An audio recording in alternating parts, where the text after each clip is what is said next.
देखिए, 2023 समाप्त होने वाला है, या शायद आप इस वीडियो को जब देख रहे होंगे तब तक समाप्त भी हो गया होगा और आपने ब्रह्मचर्य में कई गलतियां की होंगी।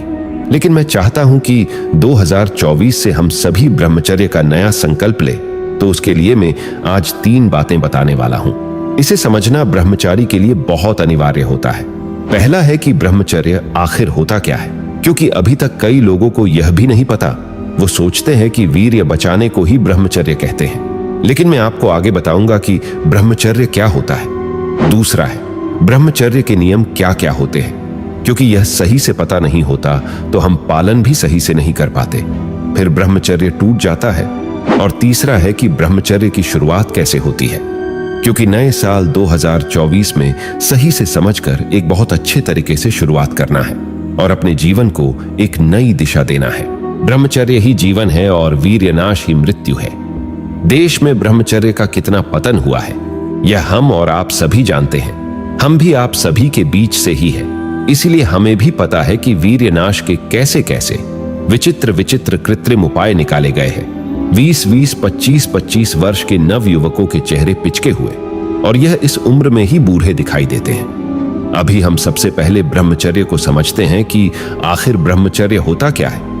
तो इस बारे में सबसे पहले तो यह जान लो कि सिर्फ वीर्य रक्षण करना ब्रह्मचर्य नहीं कहलाता, लेकिन यह बात सत्य है कि ब्रह्मचर्य का यह बहुत विशेष हिस्सा है। लेकिन फिर पूर्ण ब्रह्मचर्य क्या होता है, तो इसके लिए जरा इसे समझो।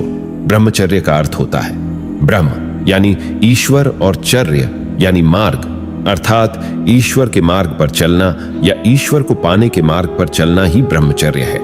ईश्वर को पूर्ण हृदय से मानकर हर समय सिर्फ उनका ही चिंतन करना, किसी भी कार्य को करने से पहले ईश्वर को याद करना, यही ब्रह्मचर्य है। अब आप इसके लिए नाम जप करने का रास्ता भी अपना सकते हैं, या आप अपने कर्म को समझकर कि मुझे यह हासिल करना है या जन कल्याण के लिए यह कार्य करना है, या फिर आप जो भी करना चाहते हैं उस समय ईश्वर का स्मरण करना ही ब्रह्मचर्य है। और जो गृहस्थ जीवन में रहकर यह कार्य करते हैं, जैसे माता पिता की सेवा करते हैं या अपने परिवार का भरण पोषण करते हुए यह करते हो, तो आप ज्यादा सम्मानजनक बन जाते हो ईश्वर के लिए।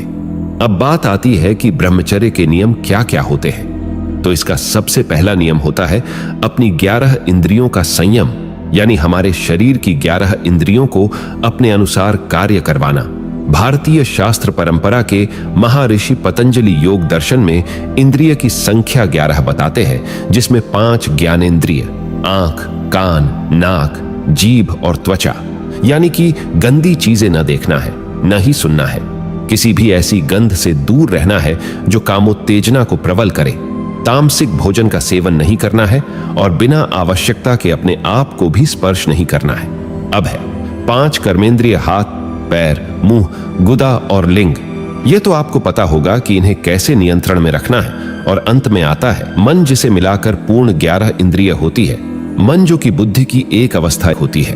अब इन 11 इंद्रियों पर संयम प्राप्त करने लिए सिर्फ हमें मन पर नियंत्रण करना होगा, यानी कि जो हमने बताया कि सभी तरह के विकारों से दूर रहना है, जैसे तामसिक भोजन, अश्लील फोटो या वीडियो, और सभी स्त्रियों और कन्याओं के प्रति मां या बहन का भाव रखते हुए उनके चरणों की तरफ देखना और अपने मन से सभी अश्लील विचारों को नष्ट करना।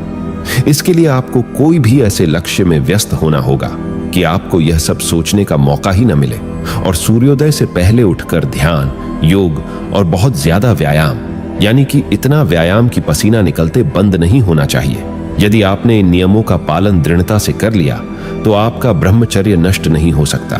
यदि एक भी नियम टूटा तो आपका ब्रह्मचर्य कब नष्ट हो जाएगा आपको पता भी नहीं चलेगा। और आपको बहुत ज्यादा व्यायाम इसलिए करना है ताकि आपका वीर्य आपके शरीर में ही पचने लगे, क्योंकि जब यह आपके शरीर में पचने लगेगा, यो नाइट फॉल की समस्या पूर्ण रूप से समाप्त हो जाएगी और आपके शरीर की संरचना में भी सुधार आएगा। अब हमने ब्रह्मचर्य को समझ लिया, ब्रह्मचर्य के नियमों को समझ लिया, लेकिन अब बात आती है कि ब्रह्मचर्य की शुरुआत कैसे करें। तो इस दिन को थोड़ा अच्छे से शुरू करना है, जैसे सुबह जल्दी उठकर स्नान करने के पश्चात मंदिर जाकर ईश्वर के सामने संकल्प ले कि प्रभु, मैं सतमार्ग पर चलने जा रहा हूं, मुझे सफल करना, अपने ब्रह्मचर्य के बारे में सब बता देना। और तभी से हमने जो नियम बताए हैं उनका पालन करना प्रारंभ कर देना। पूरी आत्मा से अपने आप को ब्रह्मचारी मान लेना। लेकिन यह बात दूसरों को पता नहीं होनी चाहिए। आपके अलावा सिर्फ ईश्वर को पता होना चाहिए, क्योंकि जब तक आप उसका परिणाम नहीं बताओगे, लोग गलत बात ही करेंगे और लगभग 30 दिन के बाद आपके शरीर की ऊर्जा बाहर नजर आने लगेंगी। और आप यदि हनुमान चालीसा का पाठ करना प्रारंभ कर दो तो आपसे प्रबल और शक्तिशाली दुनिया में कोई नहीं। अब एक जरूरी बात सुन लो।